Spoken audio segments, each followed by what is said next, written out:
It's the calm before the storm. The highly anticipated matchup between the Chiefs and the 49ers is just a few days away. So while we're all a little bit football starved, there's no better time than now to decide and celebrate the players who performed the best during this year's NFL season. Mike Macdonald coached a defense that won the defensive triple crown, finished with the best record in the NFL, and shut down the league's best offensive teams throughout the year. Ben Johnson led a balanced offense that was tops in the league in both rushing and passing, was one of the best teams in terms of scoring percentage, third best, and had the fourth highest red zone touchdown scoring percentage. Both had success last year and built upon that success this year. Both had top ranking units and both won their division and made the playoffs. The deciding factor should be the fact that these two coordinators matched up this year in week 7 and Mike Macdonald got the best of Ben Johnson. Mike Macdonald should win assistant coach of the year, but given the role media narrative plays and who wins these awards, Ben Johnson will win it. Given all the injuries this year, coaching was pretty great all around. It was so good this year that guys like Sean McDermott, Sean McVay, Shane Steichen, Matt LaFleur aren't even finalists for this award. The two coaches that are favored are DeMeco Ryans and Kevin Stefanski. The Texans had a great year and far exceeded outside expectations. Almost no one had the Texans as a competitive team this year, let alone a playoff team who would win their division. DeMeco Ryans is responsible for a good portion of that quick turnaround. Despite the great coaching performance from DeMeco Ryans and his staff this year, the deciding factor between the two coaches is the fact that Kevin Stefanski got his team to the playoffs by winning with not 2,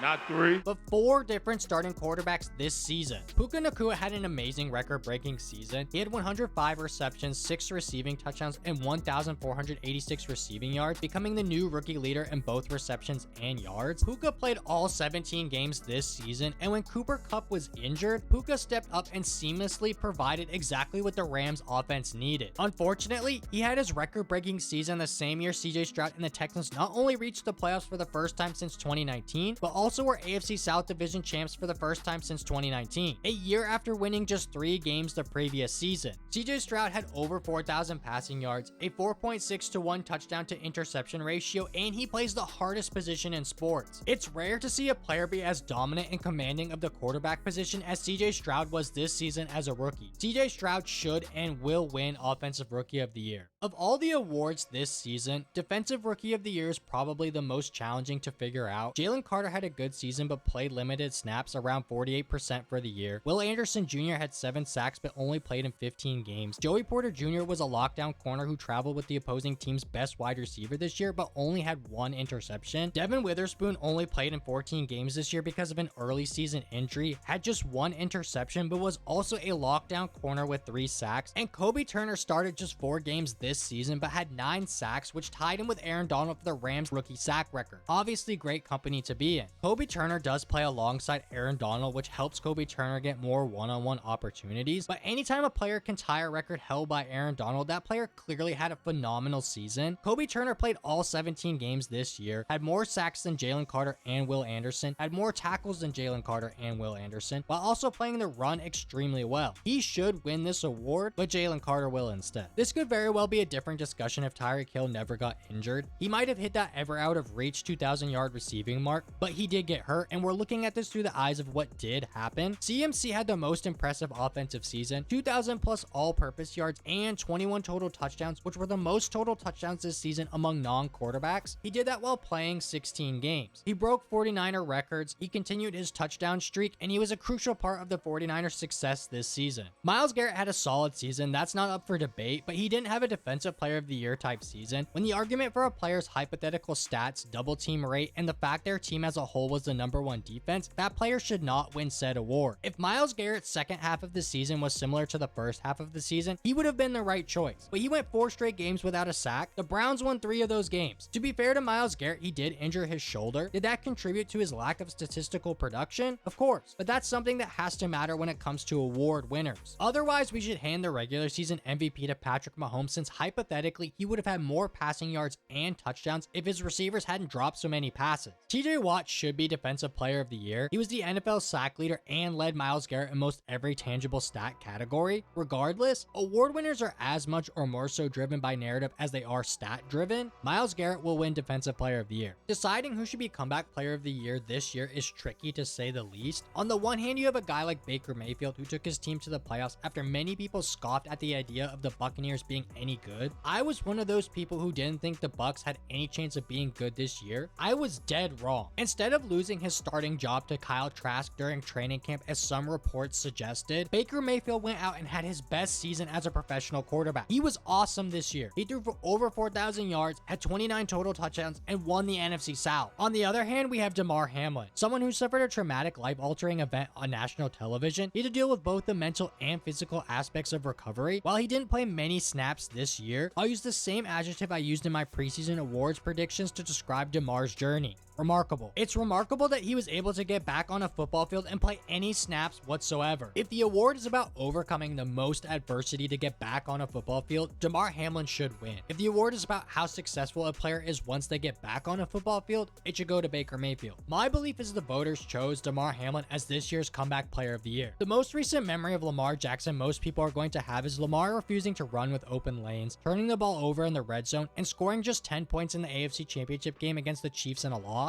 Lamar Jackson should still be regular season MVP. I can't stress this enough. Awards are strictly based on regular season performance, and Lamar was great this season. Okay, so his stats weren't at the level of other MVP seasons, including his own MVP season in 2019. He still had 4,499 total yards, had 29 total touchdowns. He led the Ravens to the best record in the NFL with wins over 6 playoff teams, including the best team in the NFC, the 49ers. And what put him over guys like CMC and Brock Purdy was his game against the Dolphins, where he had 356 total yards and 5 touchdowns. In a year where no player ran away with the award, the player to have the last big game should and will win regular season MVP.